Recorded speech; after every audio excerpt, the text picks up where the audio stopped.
Olá pessoal, a rivalidade entre Rodrigo Borgia, que viria a ser o Papa Alexandre VI, e Giuliano della Rovere, futuro Papa Júlio II, foi uma das mais intensas e notórias na história do papado. Era um ódio que saía da esfera política para ingressar na esfera pessoal. O interessante é que ambos foram vitoriosos na medida em que galgaram os postos mais altos da igreja, chegando ambos a ser papa. Nesse vídeo, vamos tratar dessa rivalidade, lembrando aos amigos que no canal nós temos vídeos específicos sobre cada um desses dois papas. Então vamos lá.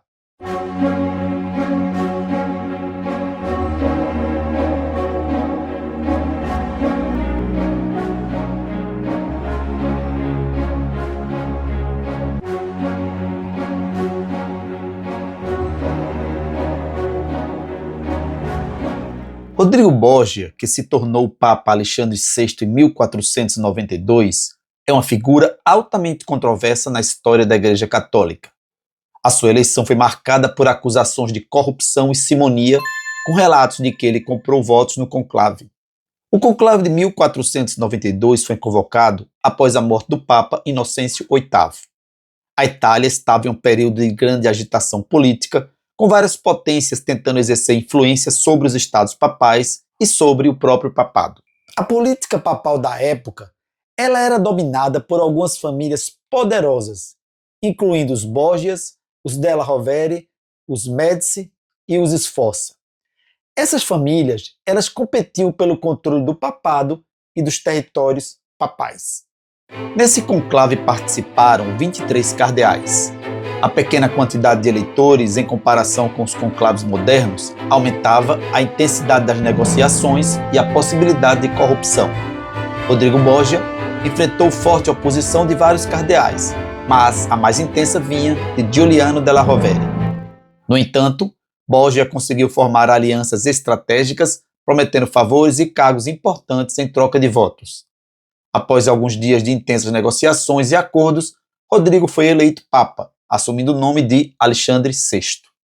A sua eleição, ela foi recebida com ceticismo e desconfiança por muitos dentro e fora da igreja. No caso de della Rovere, a eleição foi recebida com verdadeiro desespero. O Papa Alexandre VI é frequentemente associado a um período de decadência moral e de nepotismo. Ele usou a sua posição para enriquecer e empoderar a sua família, especialmente os seus filhos. O seu governo foi caracterizado por alianças políticas estratégicas e pela busca do controle territorial na Itália, muitas vezes através de métodos totalmente questionáveis. Giuliano della Rovere foi forçado a deixar Roma e buscar refúgio em várias cortes europeias, incluindo a do rei Carlos VIII da França. Durante esse período, ele trabalhou para minar a autoridade de Alexandre VI e buscou apoio para sua causa. Alexandre tentou, em diversas ocasiões, matar della Rovere. Foram várias tentativas de assassinato. O Papa, ele usou seu poder para difamar Giuliano, acusando-o de conspiração e de heresia. Essas acusações, ela tinham o objetivo de deslegitimar della Rovere e enfraquecer a sua influência tanto dentro da igreja quanto nas cortes europeias. Alexandre VI, através do seu filho César Borgia, ele entrou em conflito com países aliados de della Rovere, visando isolá-lo. Quem o apoiasse ou simplesmente o acolhesse, sabia que teria o ódio do Papa. O Papa Alexandre VI morreu em 18 de agosto de 1503.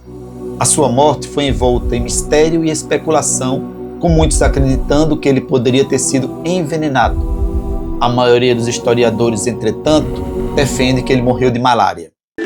A morte de Alexandre VI abriu uma oportunidade para della Rovere retornar a Roma. Ele aproveitou o falecimento do seu rival para retornar e participar do conclave que elegeria o próximo Papa. O seu retorno foi estratégico, pois ele tinha a intenção de influenciar significativamente a escolha do novo pontífice. Foi então convocado o conclave de 1503 para eleger o sucessor de Alexandre VI. E a escolha recaiu sobre Francesco Todeschini Piccolomini, que assumiu o nome de Pio III. A eleição de Pio III foi vista como uma tentativa de escolher um papa de transição, uma figura de reputação ilibada após o tumultuoso papado de Alexandre VI. Pio III era conhecido por sua integridade e virtude, características necessárias para restaurar a confiança na Igreja após o controverso papado de Alexandre VI. No entanto, ele tinha uma saúde muito frágil e, quando eleito, já estava gravemente doente. Pio III foi papa por um período extremamente curto, de 22 de setembro a 18 de outubro de 1503, falecendo apenas 26 dias após a sua eleição.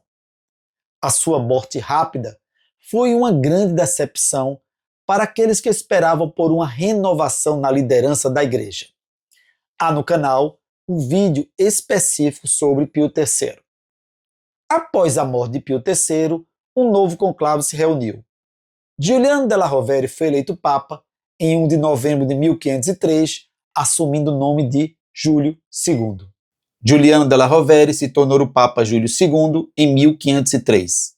Ele ficou conhecido como o Papa Guerreiro. Durante seu papado, Júlio II procurou restaurar o prestígio da Igreja e fortalecer a sua autoridade. Ele foi um patrono das artes, comissionando obras como a reconstrução da Basílica de São Pedro e a pintura do teto da Capela Sistina por Michelangelo. Há no canal um vídeo específico sobre o Papa Júlio II. Quando Júlio II ascendeu ao papado após a morte de Alexandre VI e do brevíssimo papado de Pio III, ele iniciou uma campanha para erradicar a influência dos Borgias. O novo Papa buscou anular muitas das nomeações e políticas implementadas pelo seu desafeto. Além disso, ele trabalhou para recuperar os territórios papais que haviam sido usurpados por César Borgia. Amigos, a rivalidade entre Alexandre VI e Júlio II teve um impacto profundo na política da época.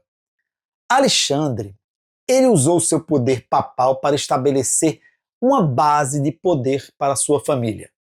Em contraste, Júlio II procurou afastar-se das práticas nepóticas e focou na centralização do poder papal. Resumindo, se eu fosse escolher qual dos dois inimigos foi melhor para a Igreja, eu não teria dúvida de dizer que foi Júlio II. É isso aí, pessoal. Valeu!